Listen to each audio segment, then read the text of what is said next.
लेकिन विवेक श्रीवास्तव जी, आप विस्तारवादी चीन के खिलाफ हमारी ये जो तैयारियां हैं या ये तमाम जो चीजें आप या आज जो एमएम नरवणे साहब ने बोला, किस तरह से आप इनको देखते हैं?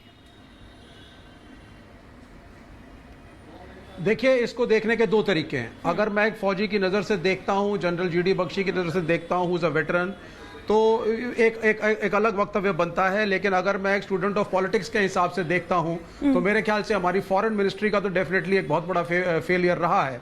एक आर्मी मैन जो होता है वो हमेशा शस्त्रों के रूप में देखता है चीज़ों को, वो कॉम्बैट की सोचता है, he is trained to kill. तो एक आर्मी ऑफिसर से किसी से भी आप बात करेंगे तो जहां भी आर्टिलरी होगी, जहां भी कुछ इस तरह की तोपें होंगी, they get excited, there is a feel good factor. लेकिन अगर एक आम नागरिक की तरह आप सोचें, एक पॉलिटिकल स्टूडेंट की तरह आप सोचें, तो मुझे नहीं लगता कि war is a solution for either China और इंडिया।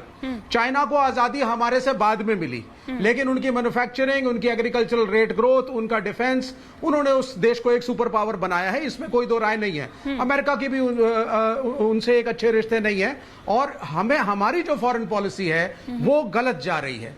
अगर आप अपने नेबर्स के साथ एक कॉम्बैटिव एटीट्यूड रखेंगे, रिलेशंस आपके खराब होंगे। क्वाड, जैसे क्वाड एक लेटेस्ट चीज है, अब क्वाड में आप ऑस्ट्रेलिया और जापान को लीजिए अमेरिका के अलावा, तो ऑस्ट्रेलिया और जापान का क्या अस्तित्व है?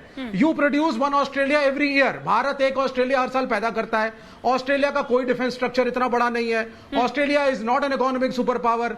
जापान एक इकोनॉमिक सुपर पावर मान सकते हैं, लेकिन डिफेंस नहीं रहा।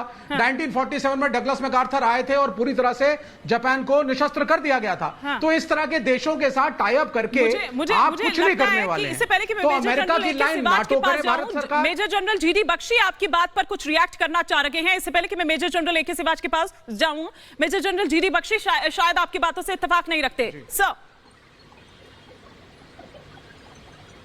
बिल्कुल, देखिए, परिप्रेक्ष्य समझना होगा।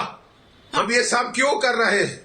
क्योंकि चीन हमारी जो टेरिटरी को हड़पना चाहता है। 30,000 वर्ग किलोमीटर वो खा गया है ऑक्साइड चीन में। अब वो उससे भी आगे बढ़ रहा है। तो क्या हम हाथ पे हाथ धरे बैठे रहे कि चीन सुपर पावर है, चीन बहुत बड़ी ताकत है? क्या हम आत्मसमर्पण करें?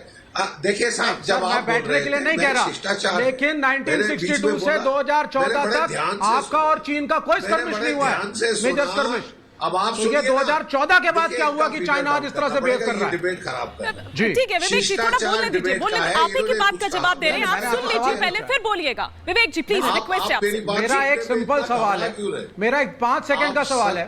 पहले जो आपकी बात कही है उसके बाद आप अपना सवाल करिएगा, अभी बहुत टाइम पड़ा है। जी मेजर जनरल जी जी जी ठीक है बख्शी सर, कंटिन्यू प्लीज। बोलिए बोलिए। इस डिबेट का शिष्टाचार फॉलो करिए। आप बोलिए, फिर मैं जवाब दूंगा, फिर आप जवाब।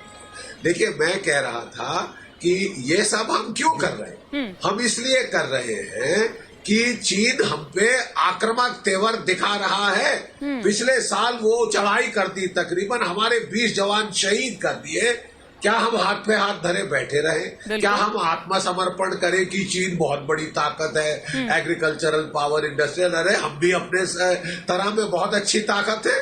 हम भी विश्व में एक ताकत के तौर पे उभर रहे हैं। हमारे हर देश की इज्जत होती है, हर देश की एक गौरव सम्मान होता है।